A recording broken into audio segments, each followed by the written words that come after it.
ça sert à quoi en fait Pourquoi Pourquoi du vin? Oui, pourquoi du vin? Pour se faire plaisir. Oui. Ah, Si, le vin c'est une boisson de plaisir avant tout, quoi, hein. Donc, et moi je fais du vin parce que je suis la quatrième génération.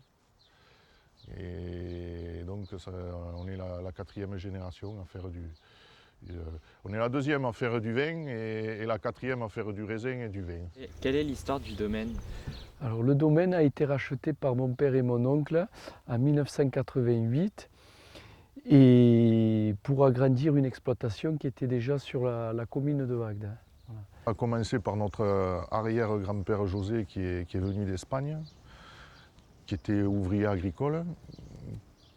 Et après, notre grand-père qui était ouvrier agricole et qui a ensuite acheté aussi des vignes. Et puis nos parents qui ont pris la suite. Et c'est nos parents, avec notre grand-père Anselme, qui ont acheté le domaine ici en 1987-1988. C'était une période dans les années 80 où il y avait une grosse crise viticole. Et donc il y avait un tournant à prendre. C'est-à-dire qu'ils ont senti le besoin de faire leur vin et de le commercialiser eux-mêmes pour dégager des plus-values. Voilà. On a voulu commencer à développer la mise en bouteille. Voilà. Et c'est ce qu'on essaye de faire encore aujourd'hui pour diminuer la partie qu'on vend de vin en vrac. Nous sommes des vignerons indépendants. Et donc ça implique de faire plus de sélection à la vigne, d'isoler des lots, de faire des cuvées qui s'adaptent au marché et après bien sûr de trouver des clients pour pouvoir le vendre. Et ça c'est un gros travail.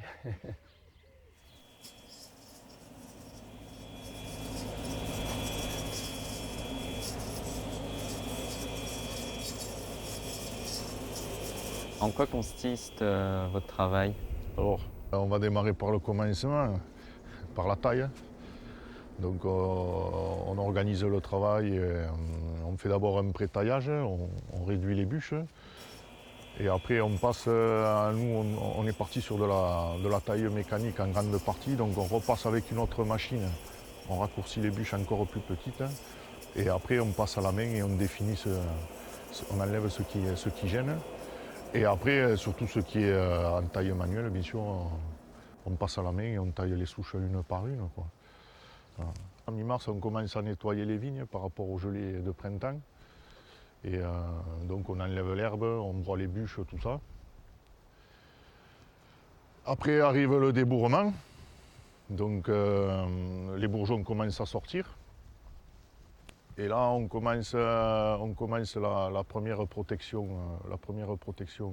pour la vigne, notamment contre le démis, ce qu'on appelle le ver de la grappe. Et après, tout au long de mars jusqu'à début vendange, ben on entretient, quoi. On nettoie l'herbe, quand elle pousse, qu'elle est trop longue, on écime. On la tient dans un certain carré. Et on fait une protection dite raisonnée, quoi, contre les maladies.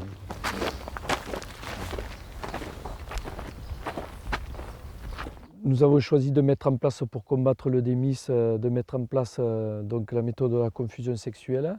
C'est-à-dire que dans les parcelles, nous mettons des capsules de phéromones. Et donc pendant le vol des papillons, les mâles sont attirés par ces phéromones et ne vont pas s'accoupler avec les femelles qui ne donneront pas, qui ne pondront pas sur les baies et donneront pas des vers qui occasionneront des dégâts sur les grappes de raisin. Et c'est une méthode biologique, oui. Voilà. Après, bon, le domaine n'est pas en culture biologique, hein. Nous sommes certifiés haute valeur environnementale niveau 4, mais nous ne sommes pas en agriculture biologique. Par contre, depuis toujours, nous faisons attention nous raisonnons les produits que nous mettons, nous intervenons quand vraiment les seuils d'alerte sont élevés et nous essayons d'employer le moins de produits phytosanitaires le moins possible. Voilà. Pile, ça sert à tenir. C'est ça. D'accord. Sinon, bah, ils font. Sinon, la souche, elle fait le parapluie et elle tombe comme ça. D'accord. Mais là, avant que ça retombe, on va passer avec des couteaux et tout ça, on va le couper. Tout ça, on le coupe. C'est une machine. Hein. Donc, on coupe les bouts et le fait de couper les bouts, elle ne pousse plus sur les bouts, elle pousse sur ce qu'on appelle les entrecœurs. Elle va pousser dans le milieu comme ça. Elle s'appelle comment la machine qu'elle coupe le bout? C'est une écimeuse. Ce champ-là, il y a combien de rendements? D'une année à l'autre, c'est variable, quoi. En moyenne, autour des 80 hectolitres à l'hectare. Hein. Là, on est sur une parcelle de raisin blanc. Après, un peu plus loin, on a des parcelles de raisin rouge. Ouais. Là, Vous devez récolter beaucoup de raisins avec tout ce qu'il y a. Ah oui, mais ça se fait mais à la machine, hein, ça Ouais. se fait plus à la main. Hein. Avec le. Ouais. C'est ça. Et c'est quand que vous décidez que vous ramassez le raisin? Alors ça, on le décide, on regarde le degré potentiel qu'il peut y avoir dans le raisin avec un multimètre. On prend la densité, on presse le raisin, on prend la densité du sucre. Et il y a des tables et on sait le degré potentiel qu'on peut avoir.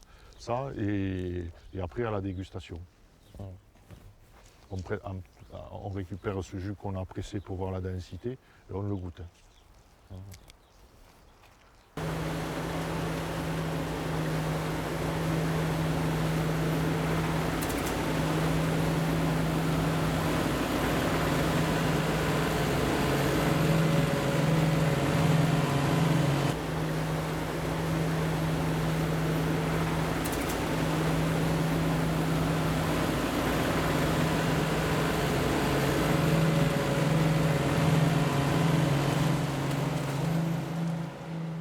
Alors, comment ça marche le circuit? Alors, à la vendange, donc d'abord à la vigne, la machine elle le ramasse. On vide dans la benne. Après le tracteur avec la benne il vient ici. Il vide dans la réception, dans le conquet de réception. Sachant que la vendange est déjà nettoyée et triée à la vigne par la machine. Du conquet la vendange, elle va être refroidie pour les blancs. Elle va être refroidie et elle va être mise dans le pressoir. Alors le pressoir, c'est une grosse cuve avec une membrane. On prend le raisin et on le fiche.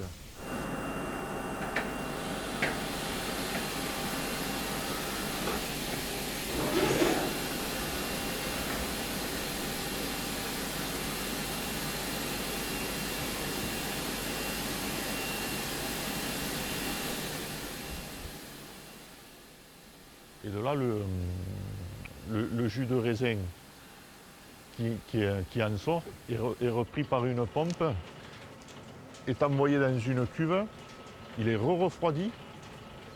De là, les matières, on va faire un débourbage, c'est-à-dire les matières solides vont se déposer au fond, un peu comme la bouteille de jus de fruits que vous mettez au frigo. Quand vous voulez en reprendre, chaque fois vous le mélangez parce que les matières solides, la pulpe, tout ça est tombé au fond. Là c'est pareil. Seulement nous on ne le remue pas après. La cuve on ne la prend pas, on ne la remue pas. On prend le jus qui est clair et on le met dans une autre cuve. Et de là à là se lance le procédé de fermentation. Les levures transforment le sucre en alcool.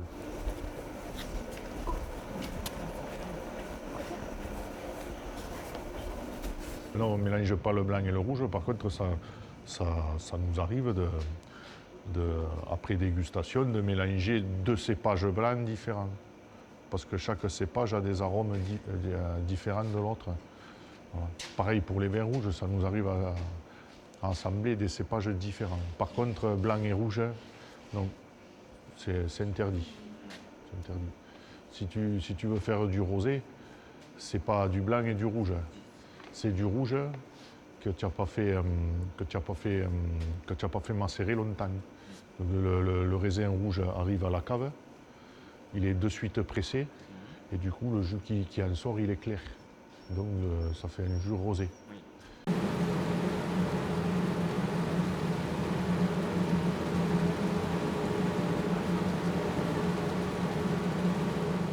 Pour faire le vin rouge, on n'envoie pas le raisin qu'on a ramassé directement dans le pressoir. On l'envoie directement dans la cuve.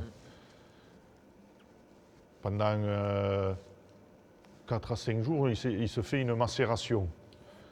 Donc cette macération, on extrait les arômes, mais on extrait aussi la couleur. De là, la fermentation démarre.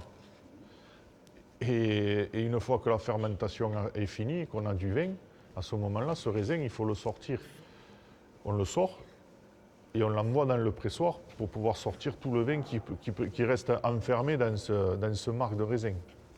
Voilà. C'est pour ça qu'on rentre aussi à cette période-là pour sortir le raisin qu'on a mis dans la cuve. Parce que sinon, on n'aurait pas du rouge. Il n'y aurait pas macération, il y aurait pas... C'est un peu comme le sachet de thé. Le sachet de thé, si tu fais que le faire tac en aller-retour dans l'eau, il ne diffuse pas. Par contre, plus tu vas le laisser dedans, plus il va diffuser. Après, quand il y a fermentation, il y a dégagement de gaz carbonique. Qui dit dégagement de gaz carbonique, toutes les matières solides s'agglomèrent et forment un chapeau. Donc, au-dessus le chapeau avec tout ce qui est pulpe, pellicule, matière grossière, et dessous le vin fini. Donc ce qu'on fait, on sort le vin par en bas, le chapeau il descend, ça fait le phénomène piston, le chapeau il descend, et une fois qu'il n'y a plus de vin, à ce moment-là on ouvre la porte et on sort le marc.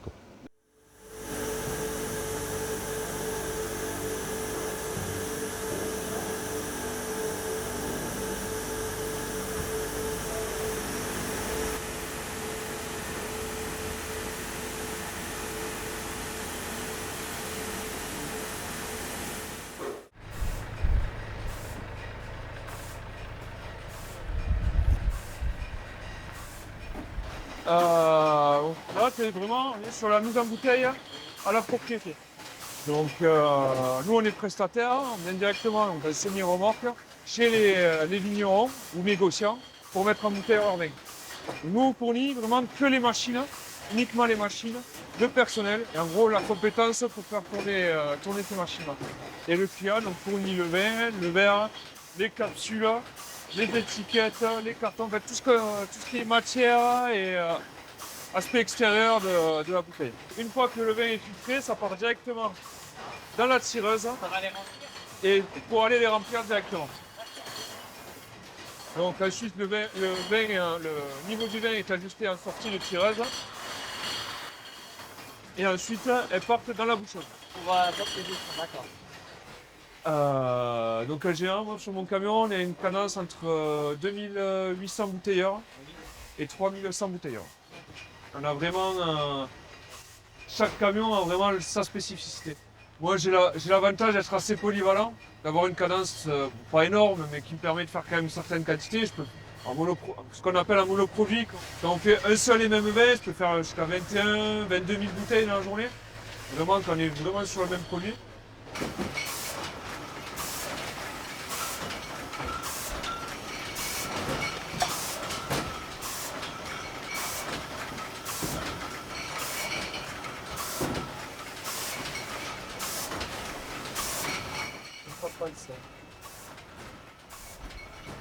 Peut-être pas si mal que ça.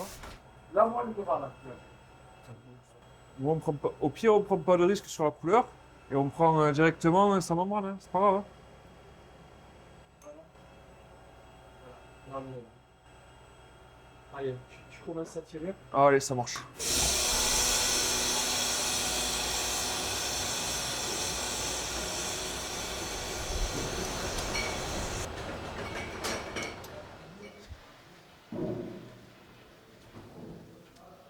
Donc du coup, ils sont conditionnés en palette en attendant d'être vendus sous peu, je pense.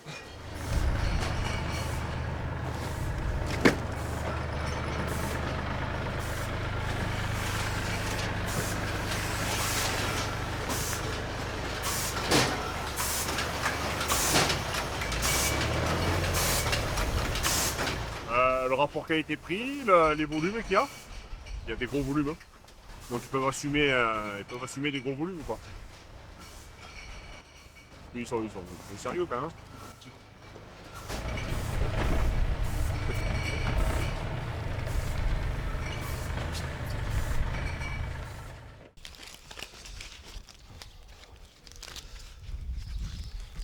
Bah voilà, je sais pas, vous voulez goûter quoi? Un petit peu. On va commencer par le. Je sais pas, Je sais pas par quoi faut commencer. Oui. Normalement, on commence par les blancs et après rosé, rouge. D'accord, Allez. on fait ça alors. Est-ce que les vins sont tous pareils ou pas? Ah non, non, tous les vins ne se ressemblent pas. Hein. Déjà par... D'ailleurs, le Languedoc est un exemple parfait pour ça. Hein. On a une telle diversité de cépages, de climats. Les vins qui sont faits à Marseilla ne ressemblent pas du tout les vins qui sont faits près de Carcassonne ou les vins qui sont faits dans les Pyrénées-Orientales. Dans le Languedoc, vous avez une mosaïque de cépages, de terroirs, de climats qui font que vous n'avez aucun vin qui se ressemble. Alors le Marcelin, la petite histoire, c'est que ça a été créé à Marseillan par l'INRA dans les années 60 et c'est un croisement entre le Cabernet Sauvignon et le Grenache. Ah d'accord. Voilà, donc c'est un cépage qui a été créé à Marseillan. D'accord. Et nous, sur le domaine, le fait de faire des vins de cépage, c'est-à-dire qu'un Sauvignon ne ressemblera pas du tout à un Chardonnay, qui ne ressemblera pas à un Viognier. Après, ce qui est intéressant aussi, c'est de faire des vins d'assemblage. C'est ce que nous faisons. Vous pouvez assembler le Chardonnay avec le Viognier. Ça donnera des vins qui auront les caractéristiques des deux cépages, donc vous aurez des vins un peu plus complexes. Après, on a une nouvelle cuvée. C'est un assemblage de Gewürztraminer Sauvignon. Gewürz.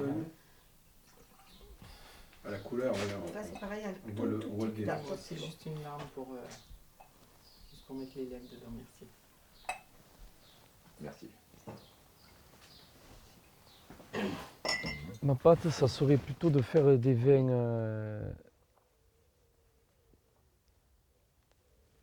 de toujours essayer de s'adapter aux consommateurs. Voilà. De faire bien sûr des vins qui nous plaisent, mais il ne faut pas penser qu'à nous. Il faut penser à tous ces nouveaux consommateurs qui arrivent, qui sont des jeunes. Il faut penser que le vin qu'on buvait Oui, ça va. dans les années 80 n'est plus peux du pas tout trop le te parler même parce que qu'on boit maintenant. Voilà. Les choses ont beaucoup évolué. Le collège d'à côté, La là, population boit malheureusement beaucoup de soda, beaucoup de sucre, et donc tous les goûts ont changé. Les repas familiaux ont changé, les structures familiales ont changé. On ne boit plus le vin quotidiennement, on le boit plutôt pour des occasions, plutôt en fin de semaine. Plus personne n'a des caves pour faire vieillir le vin. Il faut que le vin soit prêt à boire. Il faut que le vin soit facile à boire. Il faut décomplexer le vin. Il ne faut pas que ça soit une boisson élitiste. Sinon, c'est une boisson qui fait peur à tout le monde. Et voilà. Il faut que le vin, au niveau du prix, au niveau des connaissances, il faut que ça soit accessible pour tout le monde. Voilà. Ça, c'est mon point de vue. Bon, Ah, vous voulez que je vous aide? Ah non. Si vous voulez, je vous en prends. Ah, je vous en prendrai. Bon, mettez-le là. Ouais. Merci beaucoup. Hein. Merci beaucoup à vous, bonne Bon, journée. merci. Bonne journée. Et au revoir. Au revoir. Au revoir, à bientôt. Merci de votre visite. Merci de votre temps aussi. Oui. Merci.